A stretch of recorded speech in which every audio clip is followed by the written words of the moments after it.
Abby, I've just gotten confirmation from a U.S. official that Israel has indeed struck Iran tonight. That what we are seeing, this explosion or explosions around the city of Isfahan is indeed an Israeli attack against Iran. This is the retaliation that we have thought may be coming for several days now, ever since Iran carried out that strike last weekend against Israel with those more than 300 drones, ballistic missiles, and cruise missiles. There are not too many details about the dimensions, the breadth of the Israeli strike tonight, but a U.S. official confirming to me just moments ago that what we are seeing is indeed Israel carrying out a strike against Iran. What we've been seeing from local reports, now multiple Iranian reports, official and semi-official, is explosions near the city of Isfahan, which is in western central Iran. One more thing that the U.S. official told me is that it is not believed to be against a nuclear facility. We've been talking about the city of Isfahan. It is one of Iran's most important. There is a significant nuclear facility there.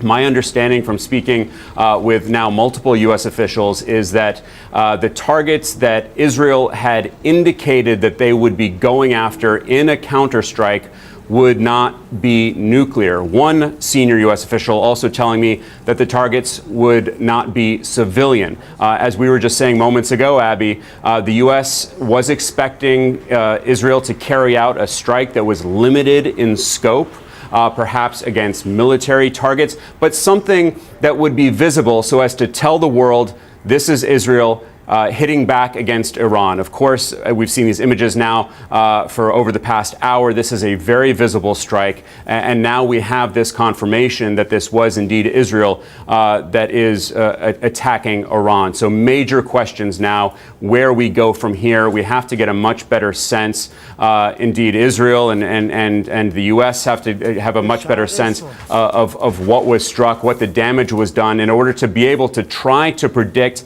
how Iran might respond. But we have gotten some very serious words from a whole range of Iranian officials over the course of the past few days, the latest of whom was this Iranian foreign minister in New York with our colleague Aaron Burnett tonight, warning that if Israel were to attack Iran, that they would strike back hard, that they would expand their range of targets beyond just military, like last weekend, to include civilian, financial, and others, and that they could do so immediately. One thing to note from the foreign minister's interview, he said that they would not be going after U.S. targets unless the U.S. were somehow directly involved. I was told very firmly by a U.S. official not too long ago that the U.S. certainly did not give the green light to this Israeli operation. What we have heard all week long from senior administration officials is that they did not want Israel to carry out this counterattack. They wanted to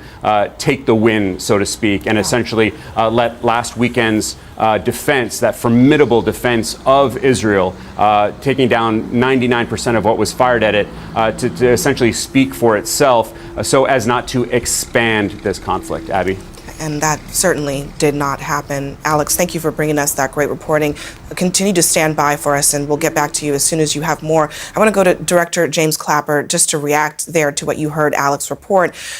This has been confirmed by a U.S. official to be an Israeli strike against Iran, but not an attack against nuclear facilities that we know are in that area, perhaps military facilities that are also in that area. What do you make of it? Well, one issue that comes to mind here, Abby, for me, is all of our analyses, or perhaps more accurately, our speculation, seems to be premised on the assumption that both protagonists here, that is Israel and Iran, are attacking each other in the hopes of messaging each other, and that somehow these attacks are circumscribed and limited to convey a message. I think we're rapidly, based on the information that Alex just discussed, that it looks like there was an attack. I think we're rapidly growing out of that phase, and that the escalation ladder is going to get harder and harder to control, and that the messaging phase is perhaps over. I take the Iranian officials, notably the foreign minister, at their word. And I don't think they're going to respond in kind, but they're going to respond with a larger attack that, in their minds, would be more effective than the first one. That's an ominous warning there, and I think that you may be right. We've been discussing, it's not clear that either side knows how this might end. Director Clapper, continue to stand by for us. Major Mike Lyons is with us as well. Major Lyons, your reaction to the fact, according to Alex's sources, that there were non-nuclear targets that may have been on the receiving end of Israeli bombs here in the region. Well, they had to be followed up with intel, and they had to be important targets. So what, again, General Mark said, for why they attacked them, what was their reason behind them? Again, it's just too close to that facility in order to think that they wouldn't have to send a signal that they could go and get it. But air defense platforms, there's other air defense platforms they could have attacked along that border. They could have been Republican Guard forces. They could have been other military units that the Israelis thought was high-value targets. And this was an opportunity to go after them. But again, in most cases, they would have to take out multiple air defense platforms along the way, along that axis of attack, if they're especially going to put their own pilots in harm's way in order to conduct this kind of attack. So we have to see. We'll get more information. But from my perspective, the why, I think, comes back to a warning to Iran that they will go after their nuclear facilities. All right. Major Lyons, stand by again. Joining me now is Robin Wright. She's a fellow at the U.S. Institute for Peace. Robin, you know this region, the conflicts here, the risk, as you heard Director Clapper say, of the escalation ladder being climbed up so rapidly that both parties cannot come down from it. What do you think are the consequences of that? Well, Israel is clearly trying to demonstrate its military superiority, and it has done that effectively, whether it's in Damascus or now in Iran, especially if it's close to a nuclear facility. It may not take it out, but it is showing what its muscle is. The big question, of course, is what Iran does. And we have to remember that it used only a small fraction of its arsenal. It has over 3,000 ballistic missiles, and so it used somewhere around 10%. It has a lot of weaponry that it can unleash on Israel. Now, the tragedy in all of this is I don't think either Israel or Iran wants the bigger war. Clearly, the United States has used its leverage to try to prevent the region from deteriorating into something that is, no one can contain. One of the big questions, of course, is also what is Israel's long-term strategy? Is it seeking to prevent a nuclear weapon capability, or is it trying to encourage or do things that lead eventually to some kind of regime change? And I think Israel has proven its short-term effectiveness in taking out Iranian or Iranian proxy assets, its weapons depots, its military personnel, but it's not clear what its long-term strategy is.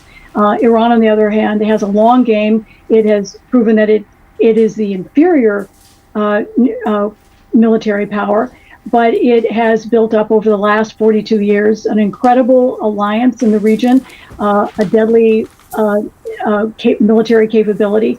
And so the danger is that this does enter a slippery slope and we are into an open-ended phase, even though neither side wants it.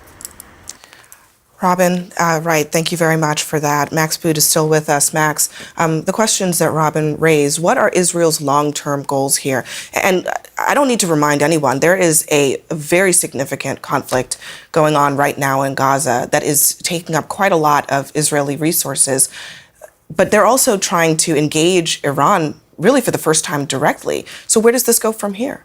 That's a great question, and that's not something I'm sure that Israeli leaders have necessarily thought through. I think the knock on Israel in recent years is they're very good tactically from a military standpoint. They can hit targets, they can kill people, they know how to, they're a very effective military, but they have a hard time translating tactical military gains into long-term strategic gains. And you're seeing that problem right now in the Gaza Strip, where they're doing a lot of damage, killing a lot of Hamas operatives, killing a lot of civilians.